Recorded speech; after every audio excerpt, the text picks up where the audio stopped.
네, 오늘 말씀에 무릇 지킬 만한 것보다 더욱 내 마음을 지키라.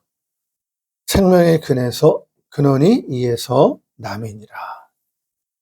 네, 마음이 이제 생명의 근원이 마음에서 난다. 이렇게 말씀하고 있죠. 잠언 17장 22절에도 보면 마음의 즐거움은 양약이라도 심령의 근심은 뼈로 마르게 하느니라. 네, 마음이 참 중요합니다. 아무것도 염려하지 말고 오직 모든 일에 기도와 간구로 너희 구할 것을 감사함으로 하나님께 아뢰라. 너희는 마음에 근심하지 말라. 하나님을 믿으니 또 나를 믿으라. 이렇게 말씀하십니다. 하나님이 세상을 이처럼 사랑하사 독생자를 주셨으니 이는 저를 믿는 자마다 멸망치 않고 영생을 얻으리라. 자, 우리에게 위로가 되고 생명이 되는 그런 말씀입니다. 이 생명의 말씀을 들을 때마다 우리의 마음이 새로워지고 또 우리의 마음이 생동감이 있게 되고 그런 것을 느끼게 되는데요. 여러분, 마음이 왜 중요합니까? 마음이 왜 중요하죠? 네. 마음은 육체보다 근본적이기 때문입니다. 첫째, 마음이 육체를 지배하고 이끕니다. 마음이 육체를 지배하고 이끕니다. 긍정적인 믿음, 이런 긍정적인 마음을 갖게 되면 실제로 통증을 완화하고 병세를 호전시킨다는 것은 바로 마음이 몸에 미치는 직접적인 영향력을 말해주고 있는 것입니다. 여러분, 마음이 치유되면 질병도 치유되는 것을 볼 수 있습니다. 반면 마음이 우울하고 스트레스를 받게 되면 몸에는 어떤 일이 생겨나죠? 고혈압, 면역력 저하, 소화기능 저하 등 실제 신체적인 질병으로 이어지는 것을 볼 수 있게 됩니다. 행동도 마음에서 비롯되고 이 마음가짐은 그래서 행동을 변화시키고 우리 삶의 결과까지 가져오게 됩니다. 이 마음이 치유돼서 편안하고 여유가 있으면요, 육체적으로도 여유와 건강이 뒤따르게 되어 있습니다. 마음이 평안을 얻으면 뇌에서 엔돌핀을 분비시켜 통증을 완화하고 면역 반응을 향상시킨다고 하는 것입니다. 그러나 우리가 이 마음이 육체보다 중요하다 이렇게 말을 할 때에 마음이 육체보다 중요하다 이 말을 할 때 주의할 것은 육체를 무시하는 것이 아니라 육체의 건강을 유지하기 위해서도 마음의 관리가 우선되어야 한다라는 것이죠. 올바른 의학은 몸과 마음을 분리시킬 수 없습니다. 몸과 마음을 분리할 수 없는 하나의 연관 체계로 보고 마음을 치료하면 몸도 그 영향을 받게 되어서 이 연결을 강조합니다. 육체와 마음의 연결을 현대의학은 밝혀내고 있습니다. 따라서 이 마음이 육체를 지배하지만 동시에 건강한 몸이 건강한 마음을 지탱해준다, 뒷받침한다. 우리가 이렇게 말할 수가 있습니다. 다시 말씀하면 마음이 육체를 지배하지만 또 건강한 몸이 건강한 마음을 뒷받침한다. 이렇게 말할 수 있는 것이죠. 그래서 우리 적절한 운동은 매우 중요한 것이죠. 이 나이가 들면 다리가 아파서 걷지 못하고 정신은 말짱한데 움직이기 싫어 집에만 있게 되는 거죠. 나이가 들어도 그래서 산으로 자꾸 나가야 되는 거예요. 운동하면서 자꾸 몸을 움직여 주는 것이 신체 활동에 꼭 필요한 것입니다. 요즘 헬스테크라는 말이 있는데요. 들어보셨나요? 헬스테크. 좀 더 젊을 때, 건강할 때 운동을 해서 건강한 노후를 보낸다는 용어입니다. 일찍부터 운동하는 것이 좋다는 것이죠. 네. 네. 네. 젊어서부터 젊은 분들은 일찍 운동을 하는 게 좋을 것 같습니다. 여러분, 우리가 슬픈 일을 만날 때 예수 믿는 사람에게 안 슬프다는 말은 거짓말입니다. 슬픈 일을 만나는데 예수 믿었다고 해서 안 슬프다, 그렇게 말하면 안 되는 거예요. 여전히 슬프죠. 슬픈 건 슬픈 일입니다.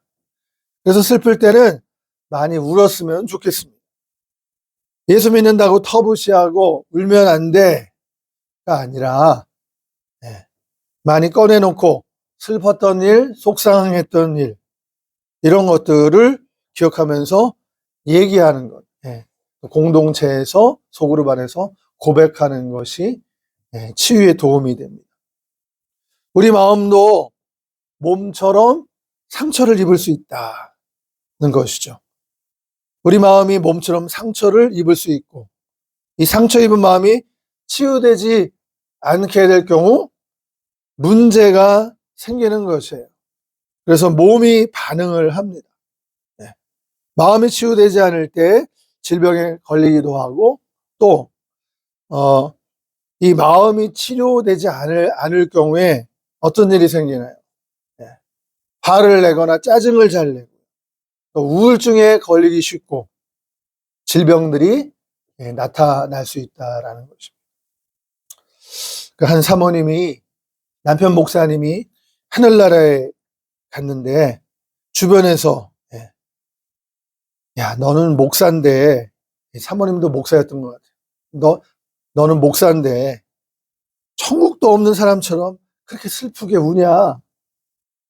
이렇게 말하는 사람이 있었답니다. 그래서 옆에서 전화해서 그런 소리를 듣는 딸이 옆에 듣다가 전화기를 뺏었어요. 우리 아빠 죽은 지 5일 됐어요.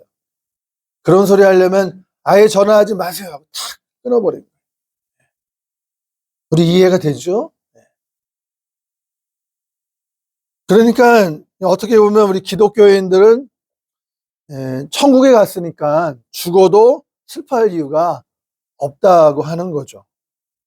여러분, 그러나 우리가 슬플 때는, 그런 힘든 일을 만날 때는 슬픔이 가실 때까지 울었으면 좋겠습니다.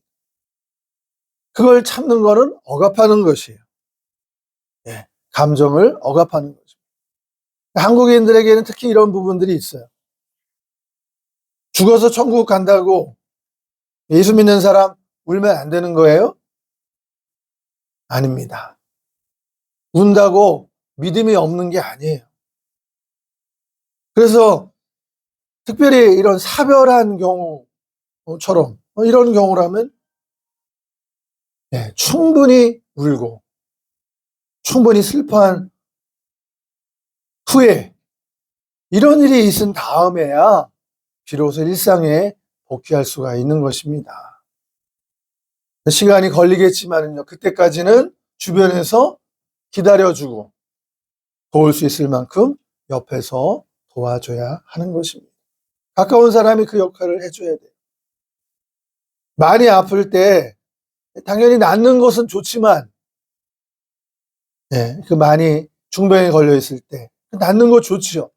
그러나 한편으론 죽을 수도 있다는 것을 대비해야 하는 것입니다. 무조건 하나님이 고쳐줄 거야, 살아날 거야, 이렇게만 말할 게 아니라 죽을 수도 있다는 것을 알려줘야 되는 것입니다. 여러분, 생명은 하나님 손에 있습니다. 그러므로 죽는 것도 하나님의 섭리가 아니겠습니까? 근데 죽을지도 모른다고 말하면 기도도 안 하고 믿음이 없는 사람 같은 거예요.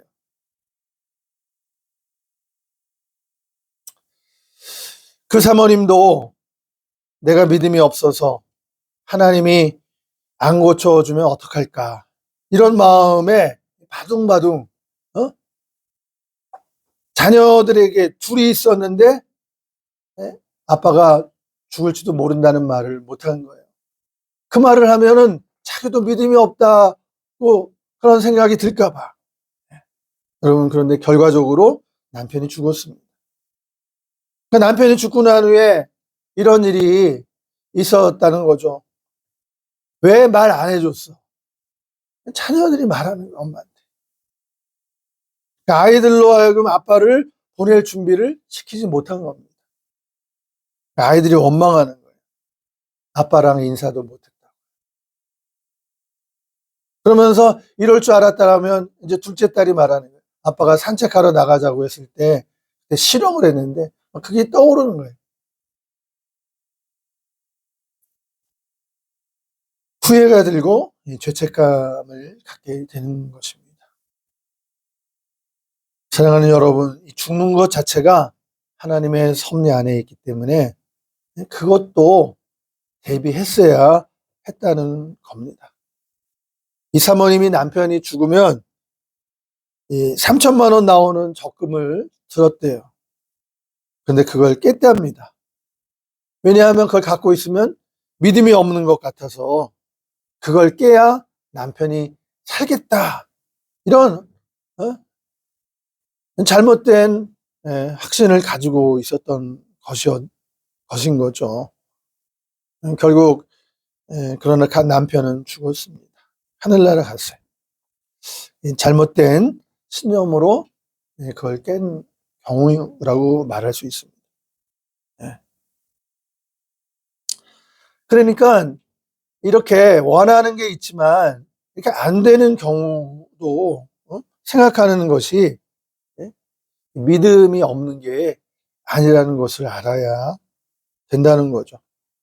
둘을 함께 생각해야 되는 거죠. 그래서 준비할 수 있는 일은 준비하고요.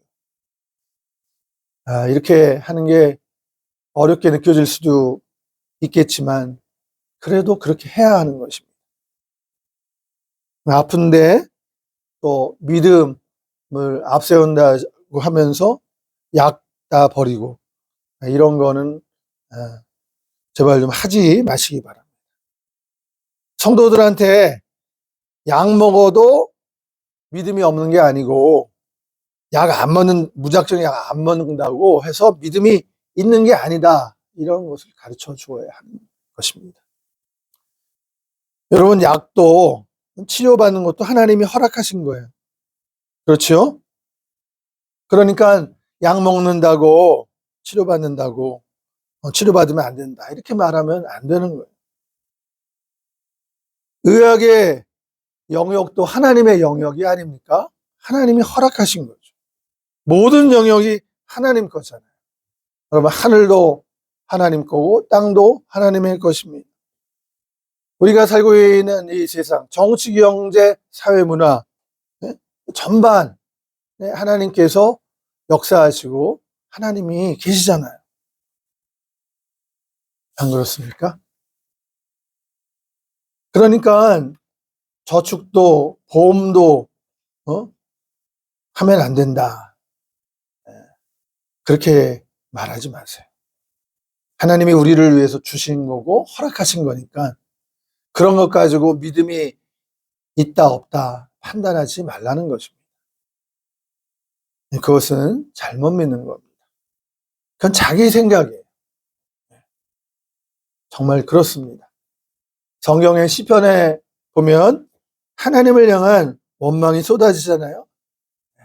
다윗과 같은 그런 위인들도 어려움 속에 하나님을 원망하는 그런 시편의 내용이 나오지 않습니까? 사실 그 원망도 하나님을 사랑하기 때문에 가능한 것이죠. 사실 우리가 모르는 사람, 나랑 상관없는 사람에게는 잘 안 삐져요. 별로 안 속상해요. 내가 사랑하는 아빠고 엄마고 사랑하는 자식이니까 삐지기도 하고 또 열도 받고 친한 친구한테 아무 감정이 없는 이웃이 내게 좀 어떻게 한다고 해서 내 감정이 별로 동요하지 않습니다.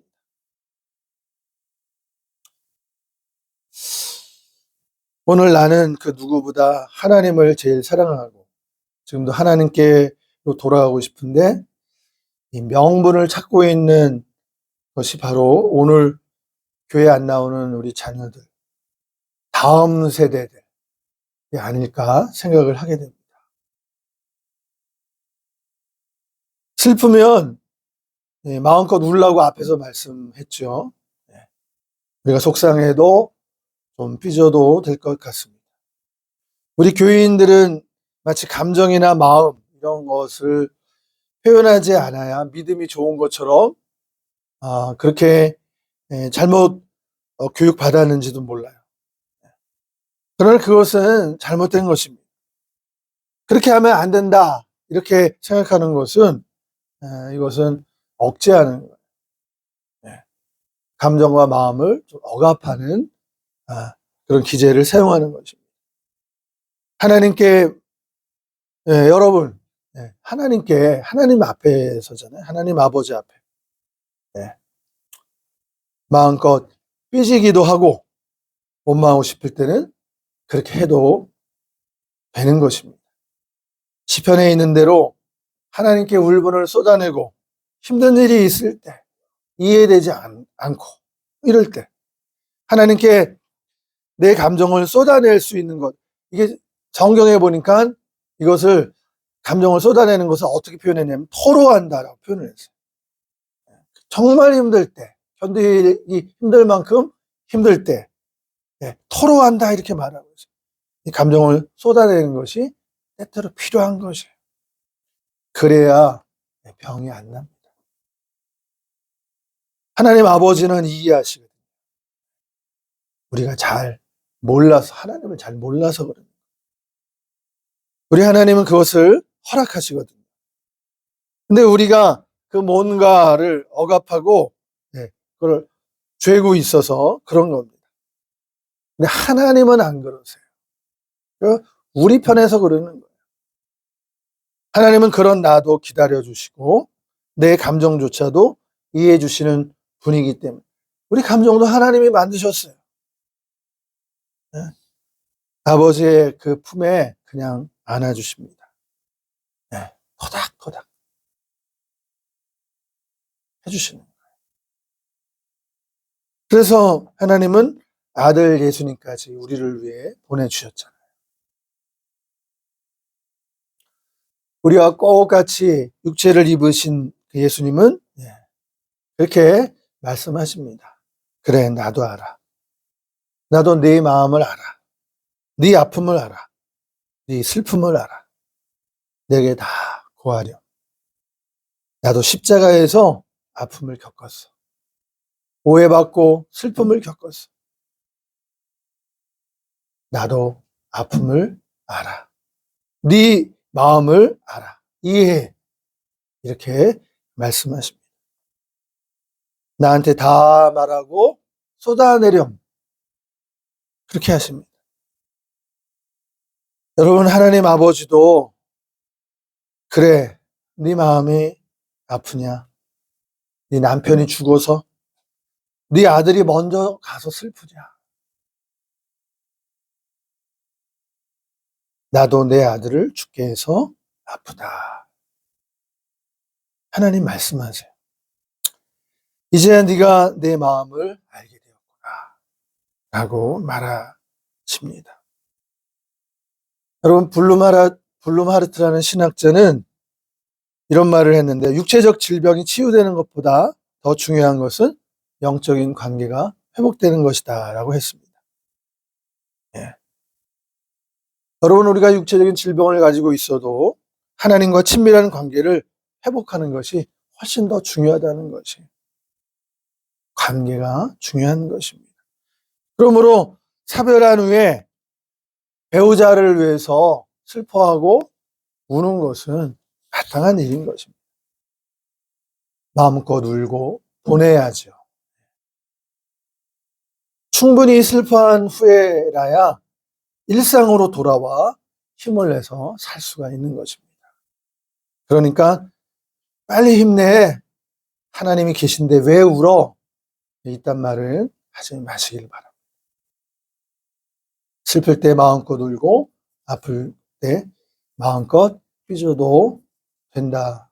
하나님은 그렇게 이해해 주신다는 것을 우리가 알고 이해해야 되겠습니다. 살면서 우리에게는 일상을 버티는 이 마음의 힘이 필요합니다. 과거의 기억과 경험을 상처를 극복해서 얻는 마음의 힘이 필요해요. 현재 맞닥뜨린 문제 속에 해결하는 마음의 힘이 필요합니다. 여러분, 충분히 슬퍼해도 되는 것이고요. 그 후에 하나님이 힘을 주실 것입니다. 이런 찬양이 있습니다. 네, 한번 불러볼게요. 사방이 가로막혀 절망하나요. 눈을 들어 하늘을 쳐다보세요. 당신을 사랑하는 하나님께서 해결해 주실 거예요. 지금 당신이 먼저 해야 할 일은 하나님이 하신 일을 인정하면서 모든 것이 합력하여 선을 이룰 줄 믿고 따라가는 것이죠. 아무것도 염려하지 말고 오직 모든 일에 기도와 간구로 너희 구할 것을 감사함으로 하나님께 아뢰라. 당신이 이 말씀을 믿는다면 모든 것 하나님께 맡기세요. 눈을 들어 하늘을 쳐다보세요. 그리고 기도하세요. 예, 제가 이제 1절만 불렀습니다. 눈을 들어 주님을 바라보세요. 그리고 감사하세요. 이 다윗과 요나단의 CCM 찬양인데요. 하나님의 약속을 믿는다면 모든 것 주님께 맡기세요. 눈을 들어 주님을 바라보세요. 그리고 찬양하세요. 그리고 감사하세요. 이렇게 노래하고 있습니다. 여러분, 이 마음과 마음가짐이 참 중요합니다. 이 긍정적인 마음, 긍정적인 믿음, 또 희망과 따뜻한 마음이 치유를 가져다 줍니다. 한 자매님이 회고를 하는데요. 언제나 즉각적으로 놀랍도록 자기 기도에 응답해 주셨던 하나님을 얘기했습니다. 그래서 소고기가 먹고 싶을 때는 소고기 먹고 싶어요. 이렇게 마음만 이렇게 가져도 그런 일이 있었다는 겁니다. 소고기 먹고 싶어요 그랬는데 그날 하루에 4번 동안 소고기를 3번 소고기 먹고 마지막에 소고기를 싸서 보내주는 일까지 경험했다는 거예요. 야, 신기하다. 피자 먹고 싶다고 하면 결국에 어떻게든지 피자를 먹게 해 주시더라는 거예요. 도미노 피자로. 처음에 다른 피자로 시장 피자 왔을 때 먹기 위해서 안 먹은 게 아니라 이렇게 유치부 아이한테 나눠주느라고 이제 못 먹고 그랬는데 결국에는 친구들을 통해서 피자, 그것도 도미노 피자. 설교 중에 특정 상표를 말했네요. 그걸 먹게 해 주셨다는 거예요. 여러분, 그런데 그러다가 20대 중반에 갑자기 찾아온 허리 협착과 디스크로 너무 힘든 날을 보내게 됐어요. 고통과 눈물의 시간을 보내고 있었는데 불현듯 하나님이 원망스러워졌습니다. 왜 하나님은 이런 나에 아무 말씀이 없으시지? 왜 나를 고쳐주시든지 좀 어떻게 좀 해주셨으면 좋겠는데. 그 하나님의 그 매정한 침묵이 느껴졌습니다. 전에는 안 그러시더니 응답을 즉각 해주시더니 왜 가만히 계실까? 난 힘들어 죽겠는데. 그러면서 이렇게 보니까 이전까지는 남을 보고 힘든 사람을 보면 힘들어하는 사람을 보면 아이고 믿음이 없어서 저렇지 그렇게 했는데 이젠 그게 아닌 걸 깨닫게 됐다고 말합니다. 얼마나 힘들면 하나님을 원망하게 됐을까? 이 시각이 달라지게 됐다고 해요.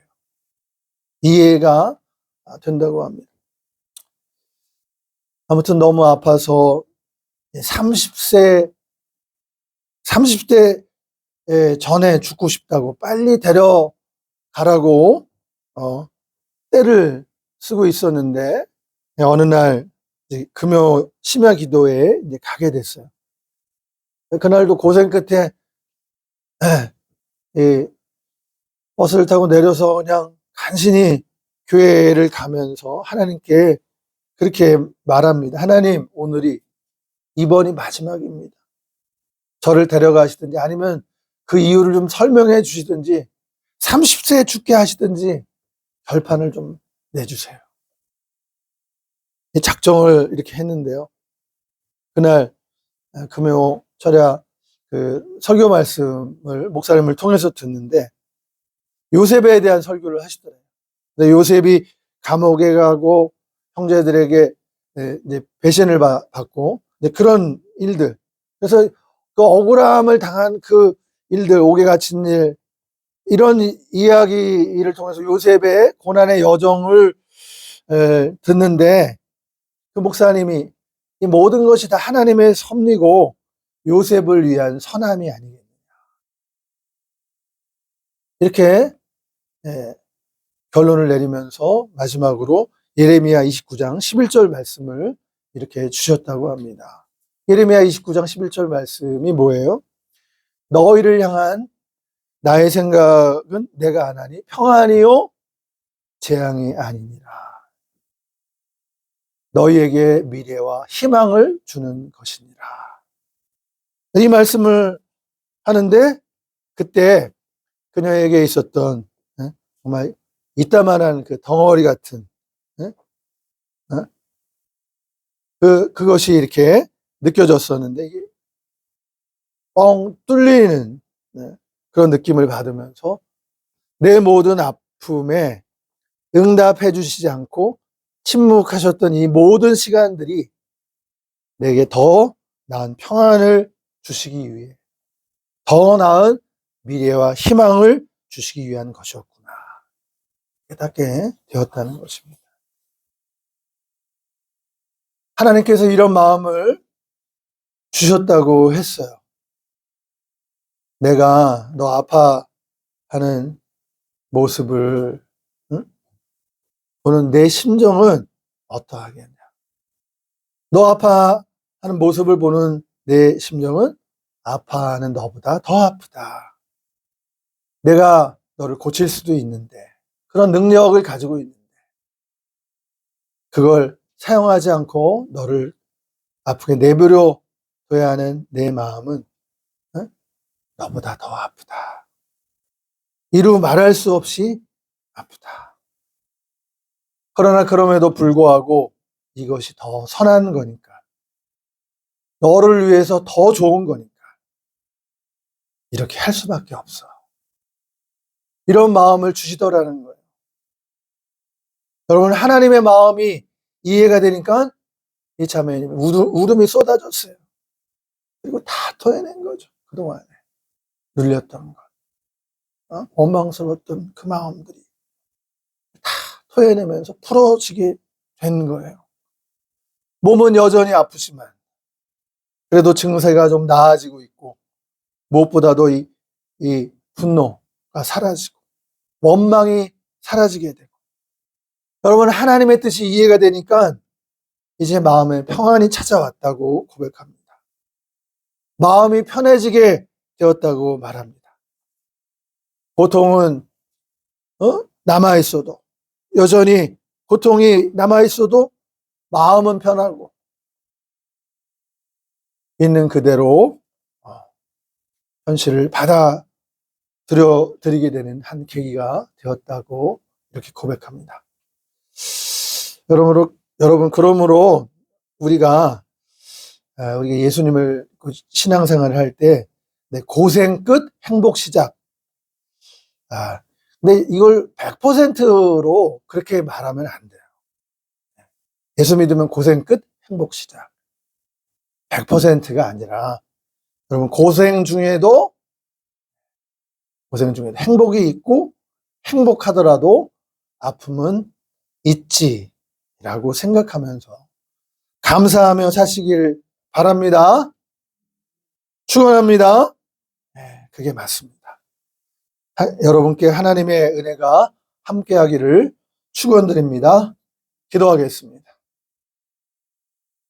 하나님 아버지, 우리 마음을 창조하신 하나님께 우리의 슬픈 마음, 아픈 마음, 상한 마음을 다 토해내고 치유받게 주시옵소서.